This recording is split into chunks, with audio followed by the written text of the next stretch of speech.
Visakha మహానగరానికి 100 electric బస్సులు నడిపే దిశగా ప్రణాళికలు రచిస్తున్నామని ఏపీ రవాణా శాఖ మంత్రి మండిపల్లి రాంప్రసాద్ రెడ్డి వెల్లడించారు. విశాఖలోని ద్వారకా బస్సు స్టేషన్లో ఏర్పాటు చేసిన సీసీ కెమెరాలను ఆయన ప్రారంభించారు. అనంతరం మీడియా సమావేశంలో మంత్రి మాట్లాడుతూ ఈ కెమెరాల ద్వారా అక్రమ రవాణాకు అడ్డుకట్ట వేయవచ్చునని తెలిపారు. కార్మికులు, ప్రయాణికుల భద్రతే లక్ష్యంగా తమ ప్రభుత్వం ముందుకు పోతుందన్నారు. రాష్ట్రంలో 1400 కొత్త బస్సులను అందుబాటులోకి తీసుకువచ్చి ప్రజలకు ప్రయాణాన్ని మరింత సౌకర్యవంతం చేశామని, త్వరలోనే మరిన్ని బస్సులు అందుబాటులోకి రాబోతున్నట్లు చెప్పారు. తమ ప్రభుత్వ హయాంలో ఏపీఎస్ఆర్టీసీ మరింత అభివృద్ధి పదంలో నడుస్తుందని మంత్రి వివరించారు.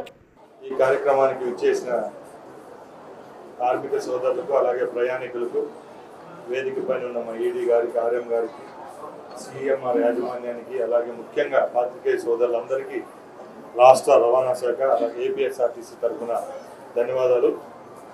ఈరోజు ఈ కార్యక్రమం ఎందుకంటే రాష్ట్రంలోనే ఎంతో పేరు ప్రఖ్యాతులు గాంచిన ద్వారకా బస్ స్టేషన్లో ఈరోజు సిఎంఆర్ షాపింగ్ మాల్స్ వారి యాజమాన్యం వారి చొరవతో సీసీ కెమెరాలు ఏర్పాటు చేసుకోవడం జరిగింది. ముఖ్యంగా ఈరోజు ఈ కార్యక్రమంలో ఇక్కడ 2-3 విషయాలు మీ దృష్టికి తీసుకోవదలిచాము.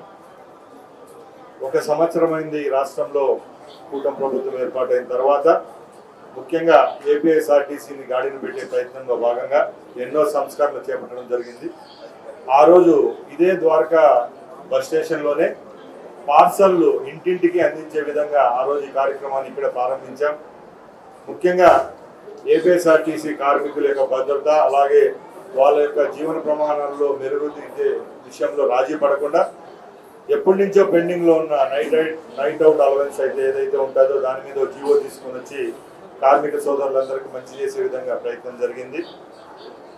ముఖ్యంగా ఈ 1 సంవత్సరంలోనే ఎప్పుడూ లేని విధంగా 1400 డీజిల్ బస్సులను మన ఏపీఎస్ఆర్టీసీలో భాగం చేయడం జరిగిందంటే ఒకసారి మీరు గమనించాలి.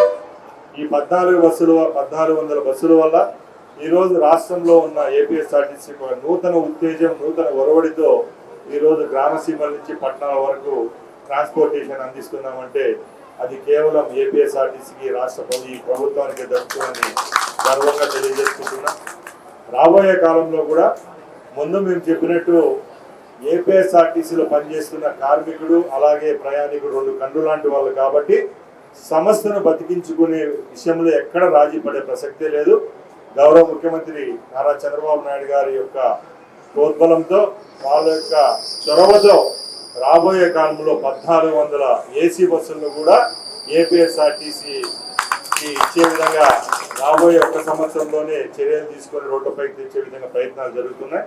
దానిలో భాగంగానే మన రాష్ట్రంలోని అతిపెద్ద పట్టణమైన విశాఖ నగరాన్ని రేపు రాబోయే కాలంలో కూడా ఒక ఐటీ హబ్గా చూసే విధంగా కళ్ళగన్న ముఖ్యమంత్రి చంద్రబాబు నాయుడు గారి నాయకత్వంలో ఎలక్ట్రికల్ బస్సులు 100 ఎలక్ట్రికల్ బస్సులను కూడా ఏపీఎస్ఆర్టీసీకి సంబంధించి ఈ విజయనగరం విశాఖపట్నం పట్టణంలో ఏర్పాటు చేసే విధంగా చర్యలు తీసుకుంటామని తెలియజేసుకుంటున్నా.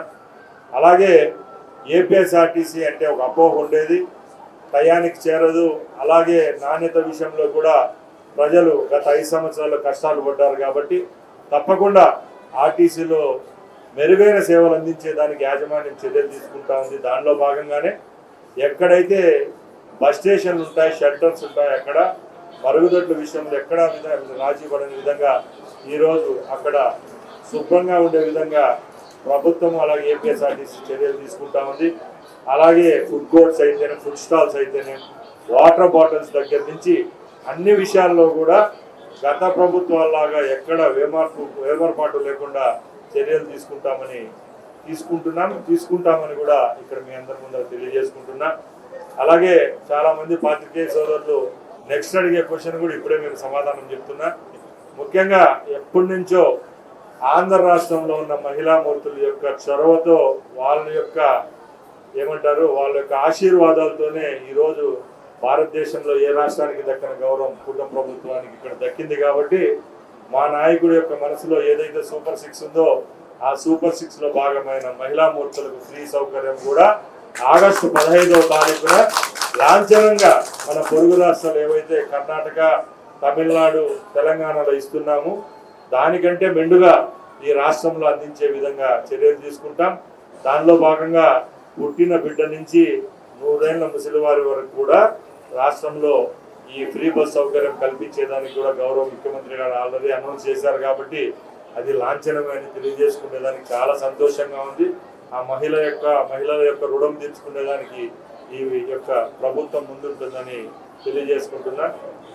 అలాగే ముఖ్యంగా ఏపీఎస్ఆర్టీసీ విషయానికి వస్తే రాష్ట్రంలో ఉన్న అన్ని బస్ స్టేషన్లు వచ్చే 1-1.5 సంవత్సరంలోనే ఈ ద్వారకా స్టేషన్ ఏ విధంగా సీసీ కెమెరాలతో చేసామో అదే విధంగా దాతల సహాయంతో కానీ మా ఏపీఎస్ఆర్టీసీ సౌజన్యంతో కూడా రాబోయే కాలంలో అన్ని బస్ స్టేషన్లను మేము సీసీ కెమెరాలతో పూర్తి చేస్తామని తెలియజేసుకుంటున్నా.